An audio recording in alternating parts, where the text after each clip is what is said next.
Hello दोस्तों, नमस्कार and welcome to GS point. मैं रत्नेश कुमार गिरी आपका एक बार फिर से स्वागत करता हूं। तो दोस्तों, आज का टॉपिक है मौर्य वंश से पूर्व भारत में विदेशी आक्रमण। यानी मौर्य वंश से पूर्व जो भारत में विदेशी आक्रमण हुआ था, हखमनी, ईरान का सीरियस, नरेश, तो इसके बारे में हम लोग चर्चा करेंगे। इससे पहले जो है मैंने बहुत सारे वीडियो अपना चैनल में डाला है। तो जैसे कि सिंधु घाटी सभ्यता है, प्रागैतिहासिक काल, आद्य ऐतिहासिक काल किसे बोलते हैं, डेट के साथ है। उसके बाद वैदिक सभ्यता, ऋग्वैदिक काल, बौद्ध धर्म आ गया, जैन धर्म आ गया, 16 महाजनपद, और उसके उसके बाद हिस्ट्री, पॉलिटी, ज्योग्राफी और करेंट अफेयर का भी है, और साइंस का भी मैंने वीडियो डाला था। आशा करता हूँ कि आपको ये वीडियो अच्छा लगता होगा। चलिए दोस्तों, आज का टॉपिक है मौर्य वंश से पूर्व भारत में विदेशी आक्रमण। तो इससे भी क्वेश्चन आता है कि भारत में सबसे पहले कौन है जो विदेशी आक्रमण, सबसे पहले कौन सा है जो आक्रमण किया था। उसके बाद जो है ईरानी आक्रमण, यूनानी आक्रमण क्या था, सिकंदर कौन थे, कहाँ के निवासी थे, इसी में हम लोग पढ़ेंगे। तो चलिए बिना देरी किए हुए हम लोग जो है आज इस टॉपिक को चालू करते हैं। और अगर आपको और भी जो मैंने इससे पहले पढ़ा दिया है वीडियो उसको देखना है तो आप मेरे डिस्क्रिप्शन लिंक में जाके डिस्क्रिप्शन में जाके लिंक को फॉलो कर सकते हैं। उसमें मैं जो वीडियो अपलोड किया हूँ उसका लिंक है। तो चलिए, भारत के पूर्वी क्षेत्र में मगध एक शक्तिशाली महाजनपद था। यानी मगध जो है एक शक्तिशाली महाजनपद था।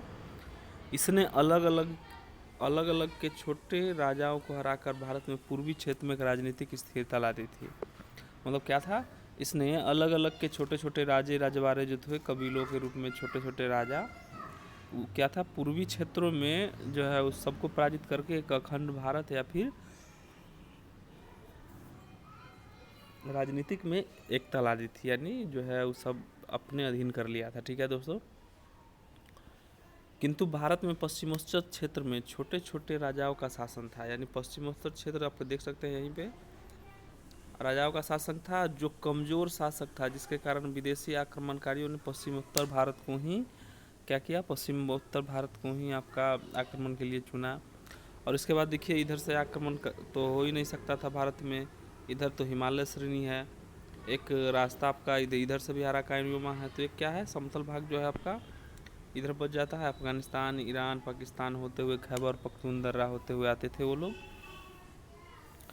तो जिस कारण से विदेशी आक्रमणियों ने पश्चिमोत्तर क्षेत्र पर ही आक्रमण किया था और वहाँ की राजनीतिक सत्ता विकेंद्रीकरण की थी। मतलब क्या था, मतलब वहाँ जो राजा राजवाड़े थे एक दूसरे के सहयोगी नहीं थे, एक दूसरे में ही मारपीट और लूटपाट करते थे, जिसके कारण जो है शत्रु दल जो है वो एक दूसरे की सहायता से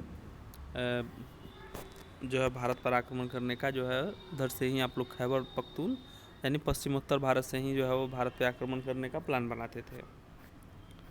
अब मगध का उत्कर्ष में जैसे कि आपका जो है मैंने बताया था, हसीन मासू का साथ, तो हर्यक वंश, सुनाग वंश, नंद वंश, मौर्य वंश, शुक वंश, कण्व वंश और सातवाहन वंश मुख्यतः मगध पर मतलब विरासित जो है ये वंशज थी। मतलब कौन से वंश के बाद कौन सी वंश आई।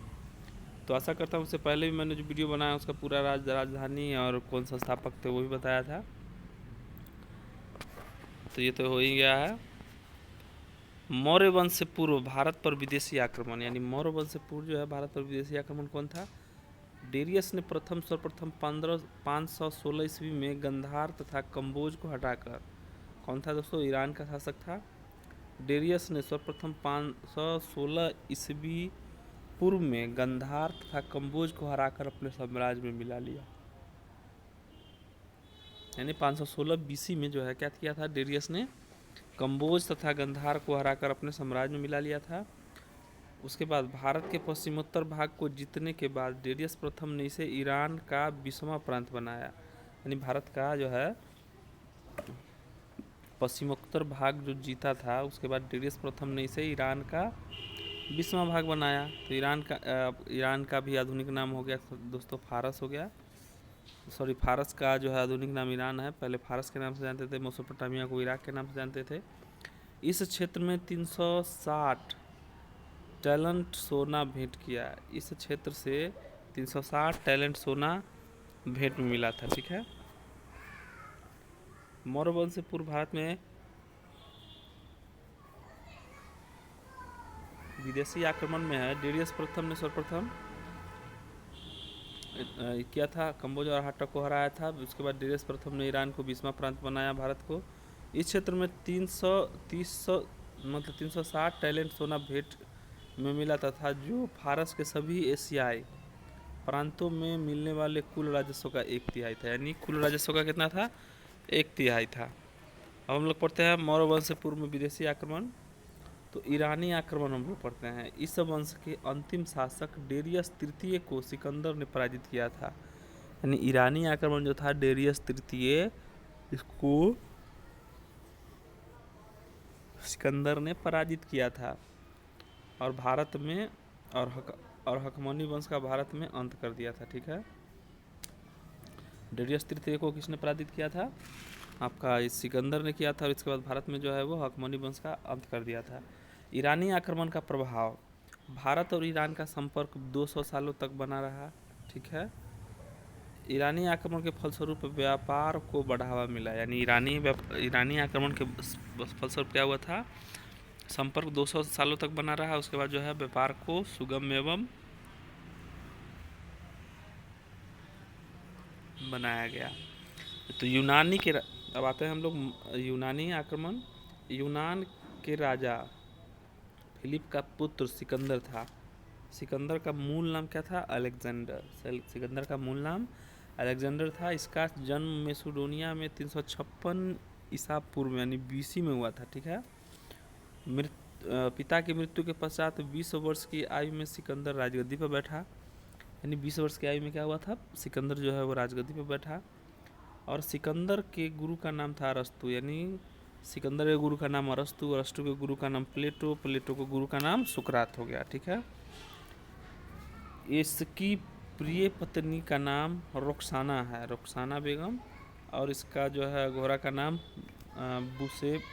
बुसेफेल्स है। ठीक है, बुसेफेल्स हो गया, बुकाफेल्स बोलते हैं, बुसेफेल्स।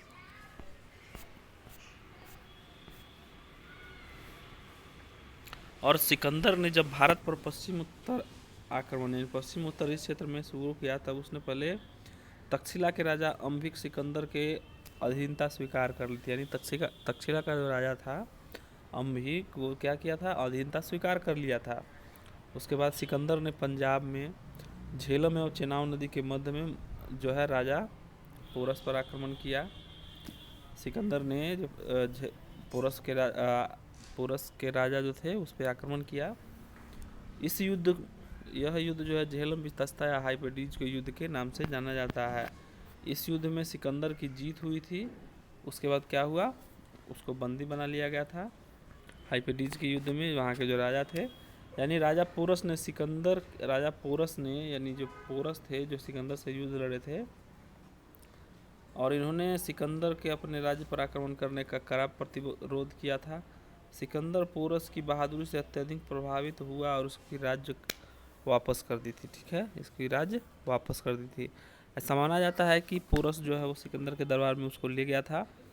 तो पोरस से पूछा गया कि तुम्हारे साथ अब क्या किया जाए? तो पोरस ने कहा जो एक राजा के साथ करता है आपको वो किया जाना चाहिए।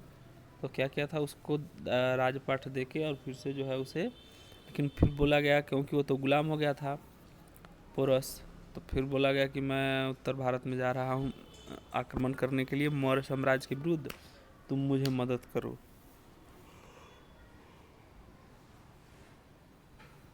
उसके बाद सिकंदर की सेना ने ब्यास नदी को पार करने से मना कर दिया।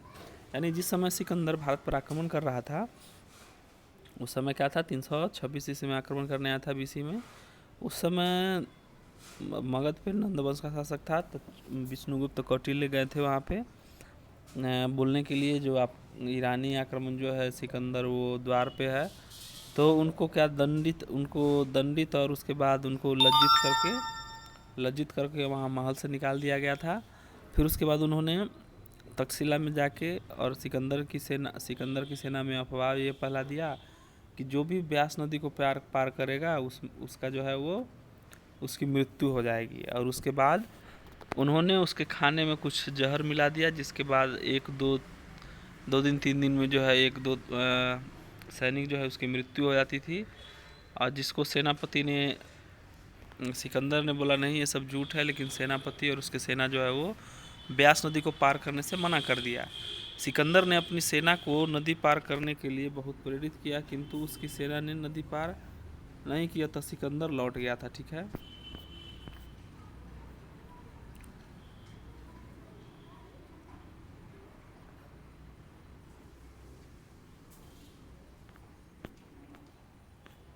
अब सिकंदर का जो है सेनापति था, जल सेनापति कौन था दोस्तों? जल सेनापति था निर्याकस और थल सेनापति था कौन? Seleucus Nicator. यही सेल्यूकस निकेटर जो है इसी के दरबार में कौन रहता था? मेगास्थनीज। जब 305 ईस्वी में चंद्रगुप्त मौर्य ने सेल्यूकस निकेटर को पराजित किया था, तो वही आपका जो है इंडिका मेगास्थनीज को ले गए थे। मेगास्थनीज को सेल्यूकस निकेटर ने अपने राजदूत के रूप में वहाँ पे भेजा था चंद्रगुप्त मौर्य के यहाँ। फिर उसके बाद उसकी बेटी थी हेलेना, जिससे शादी हुआ चंद्रगुप्त मौर्य का, और साम्राज्य में बहुत सारा धन संपत्ति मिला। बदले में चंद्रगुप्त मौर्य ने क्या दिया था? बदले में चंद्रगुप्त मौर्य ने उसे 500 हाथी भेंट की थी। और सिकंदर भारत पर 19 महीने रहा था, यानी सिकंदर भारत में जो है लगभग 19 महीने रहा था। और वापस लौटते समय रास्ते में 323 में बेबीलोन में सिकंदर की मृत्यु हो गई थी, यानी ज्वार यानी बुखार लगने से उसका मृत्यु हो गया था। तो ऐसा कहानियों में लिखा हुआ है, जैसा कि हिस्ट्री हम लोग पढ़ते हैं।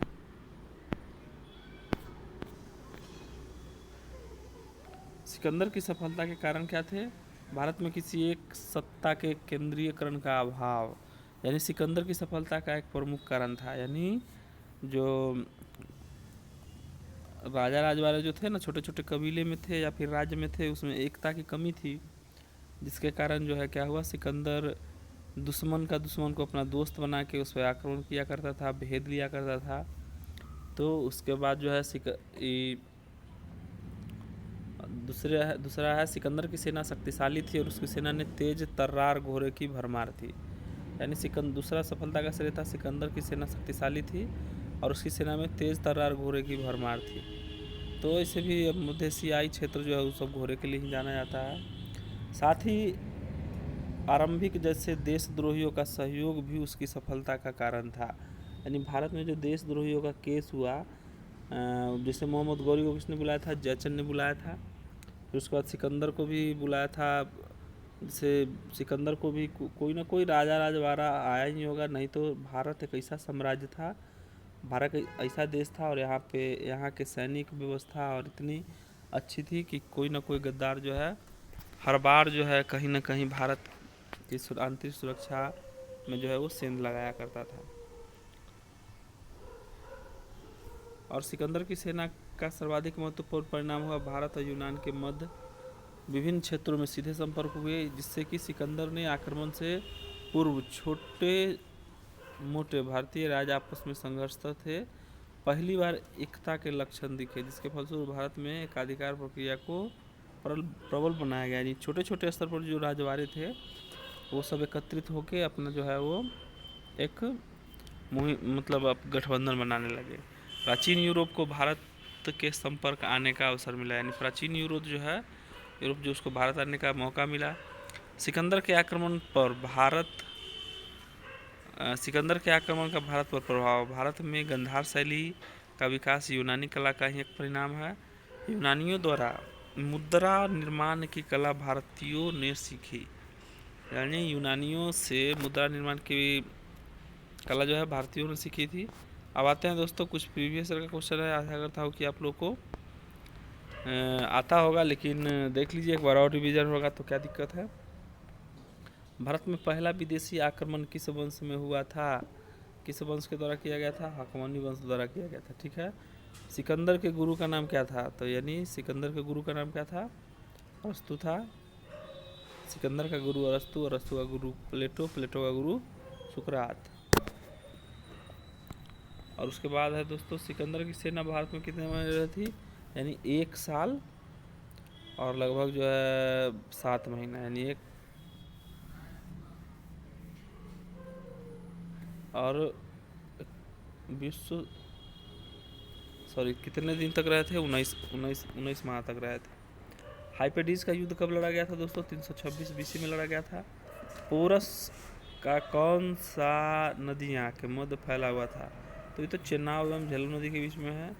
सिकंदर के हमले के समय उत्तर भारत पर निम्नलिखित में किसका राजवंश था? तो उत्तर भारत में किसका था? नंद वंश का था। ठीक है दोस्तों, अब हम लोग कुछ मिलान करने वाले में आते हैं, तो उसको तो छोड़ दीजिए, उसमें क्या है आपको यह मिलान करना पड़ेगा। सिकंदर की मृत्यु कहाँ हुई थी? बेबीलोन में, ईरान में। सिकंदर की सेना ने भारत किस वर्ष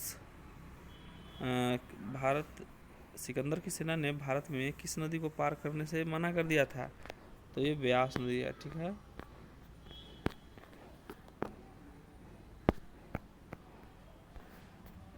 तो दोस्तों आशा करता हूँ कि मेरे द्वारा लाया गया वीडियो आपको अच्छा लगा होगा।